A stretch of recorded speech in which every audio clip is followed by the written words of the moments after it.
397. That's how many confirmed kills Rachel Carter had as a Green Beret sniper before she traded her rifle for a tractor. She returned to her family's farm in Pine Valley, Wyoming after her husband's passing, determined to raise her 2 children alone. 50 years old, hardened by years of service, but softened by her love for the land, she thought she'd left the battlefield behind for good. The quiet life didn't last. The summer days were filled with early mornings and long hours, but Rachel found solace in the rhythm of farm life. One bright morning, as she repaired a section of fencing along the western boundary of her property, her movements were precise, a habit carried over from her years as a sniper. She didn't immediately register the distant hum of a motorcycle until it grew louder, stopping abruptly at the edge of her field. Rachel looked up, squinting in the sunlight, to see a man with a scruffy beard and sharp eyes. His leather vest bore a patch reading, "Iron Wolves." The man gave her a long, appraising look, the weight of his gaze setting her on edge, before revving his engine and riding off in a cloud of dust. Rachel lingered for a moment, her hands gripping the fence post tightly. Something about the encounter felt wrong, a silent warning in her gut that wouldn't ease. She straightened her back and glanced at the distant hills, scanning the horizon before resuming her work, her mind already turning over the possibilities. Later that day, her 16-year-old daughter, Emma, ran into the barn, her voice urgent. "Mom, Mrs. Bradley called. She said some bikers were asking about us at the gas station. They wanted to know if we owned this place." Rachel's stomach tightened. "Did they say why?" Emma shook her head. "She said they looked serious, organized." "Where's Ethan?" Rachel asked, referring to her 11-year-old son. "Out back with Max." Rachel stepped outside, her eyes sweeping the horizon. Her Australian shepherd, Max, barked sharply from near the chicken coop. Rachel's hand instinctively rested on her hip, though the sidearm she used to carry was long gone. She spotted Ethan crouched by the coop, his face pale. "Mom," he said, pointing toward the road. "I saw 3 bikes earlier. They stopped and stared at the house. Max has been acting weird all morning, like when that mountain lion came down last year." Rachel nodded. "You and Emma stick close to the house. I'm going into town." The Pine Valley feed store was bustling as usual, but the tension in the air was palpable. When Rachel entered, heads turned. Sam, the store owner, greeted her with a grim nod. "Rachel," he said quietly, leaning over the counter, "I heard about the Iron Wolves sniffing around your place. They've been making their way through the valley. Farms, businesses. Anyone who can't pay their fees ends up with a burned barn or worse." Rachel's jaw tightened.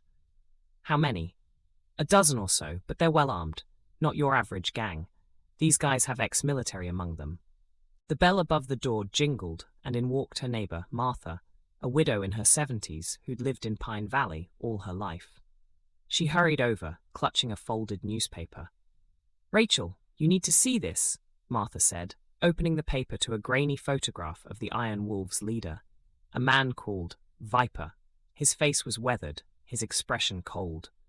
"They've already taken over 3 towns north of here, burned the Thompson farm last week when they refused to pay." Rachel's mind worked quickly, calculating angles, planning contingencies.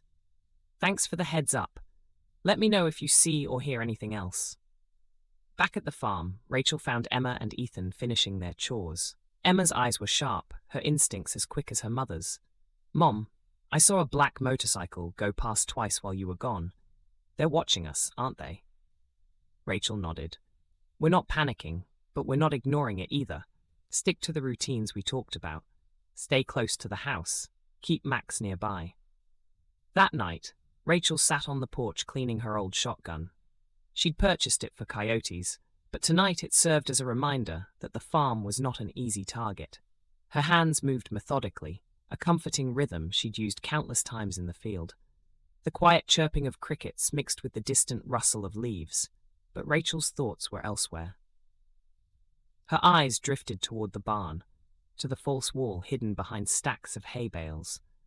Behind it lay her old sniper rifle and tactical gear, tools she'd prayed she would never need again.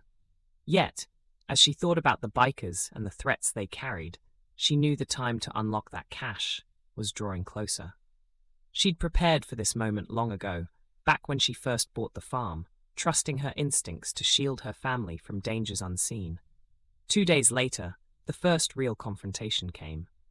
The sun hung low on the horizon, casting long shadows across the field when 4 bikers roared up to the farm's gate.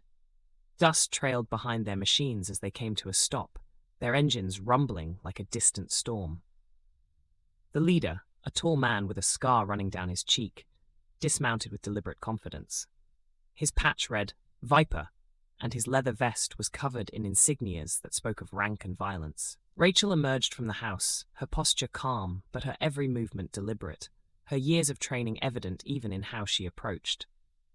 "Nice place you got here," Viper said, his voice a gravelly drawl that carried both amusement and menace.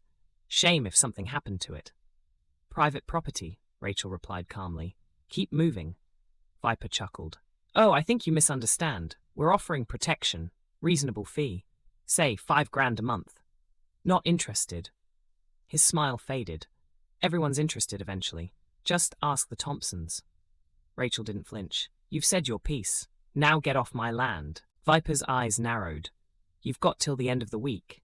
After that, things might get unpredictable." As the bikers roared away, Rachel's mind was already racing. She walked the perimeter of her property, noting boot prints in the dirt and tire tracks in the gravel. These men weren't just bullies, they were trained. That night, Rachel called Martha, Tom from the feed store, and a handful of other trusted locals. They met in the barn, discussing what to do. "The sheriff's useless," Tom said. "They've got him in their pocket." Martha nodded. "Then it's up to us." Rachel unveiled her sniper rifle and tactical maps. "If they're coming for us, we're not going to make it easy." Over the next 3 days, they transformed Pine Valley into a fortress. Fences were reinforced, vantage points established, and escape routes mapped out. Emma and Ethan learned basic tactical maneuvers, their youthful determination bolstered by their mother's unyielding resolve. When the Iron Wolves returned, it was just before dawn. 20 bikes roared down the main road, their riders splitting into tactical flanking positions. Rachel spotted them from her perch in the hayloft, her rifle steady as she whispered into the radio, "Positions. Stay low." Viper's voice rang out over the din. "Last chance. Give us the farm and we'll let you walk away." Rachel's response was a single shot that took out the engine of his lead bike. The explosion of smoke and sparks sent the bikers scrambling for cover. "Game on," Rachel muttered. The next hour was a whirlwind of chaos and precision. Rachel's rifle barked in controlled bursts, disabling vehicles and scattering the attackers. Her allies held their positions, using the terrain to their advantage. Even Emma got in on the action, her softball bat connecting with the arm of a biker who tried to breach the barn. By sunrise, the Iron Wolves were retreating, leaving behind half their bikes and a handful of injured men. Viper glared at Rachel from the back of a pickup truck as it sped away, his parting words carried on the wind. "This isn't over." Rachel knew he was right. The wolves would regroup, likely bringing reinforcements. But she also knew they'd underestimated Pine Valley. They weren't just fighting a single mother and her neighbors. They were fighting a community that refused to back down. As Rachel stood in the aftermath, surveying the damage and rallying her people, she felt a deep sense of purpose. This was more than a fight for her farm. It was a fight for everything her parents had built, everything she wanted her children to inherit. And she wasn't about to lose. The next night, the wolves returned, this time with 30 riders and heavier weapons.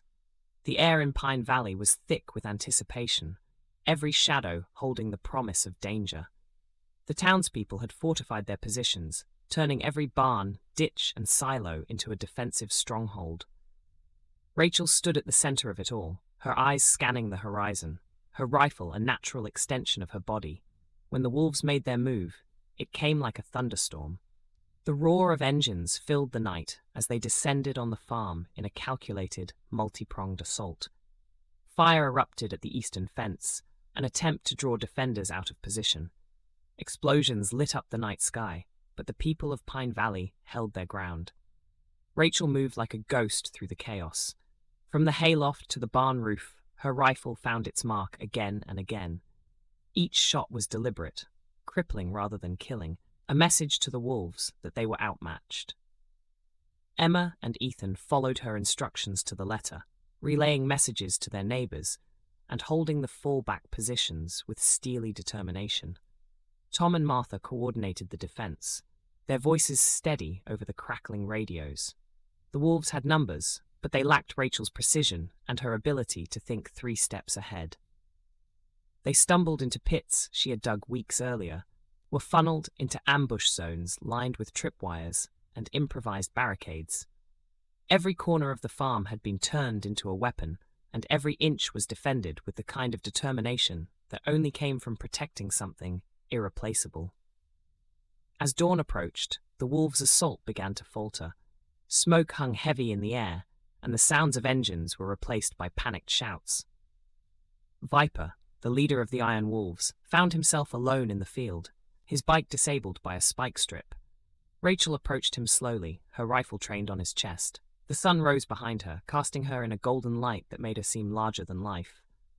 "It's over," she said, her voice calm but firm. "You've lost."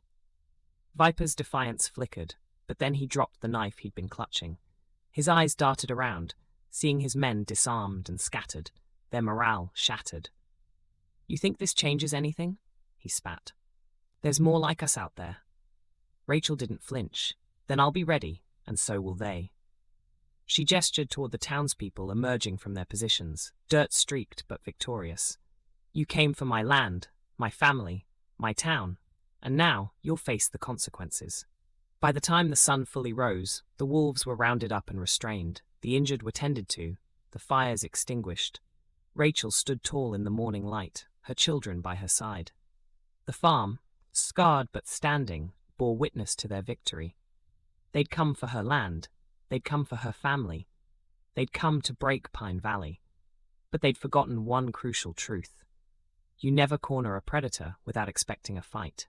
And when you do, you'd better pray she doesn't bite back.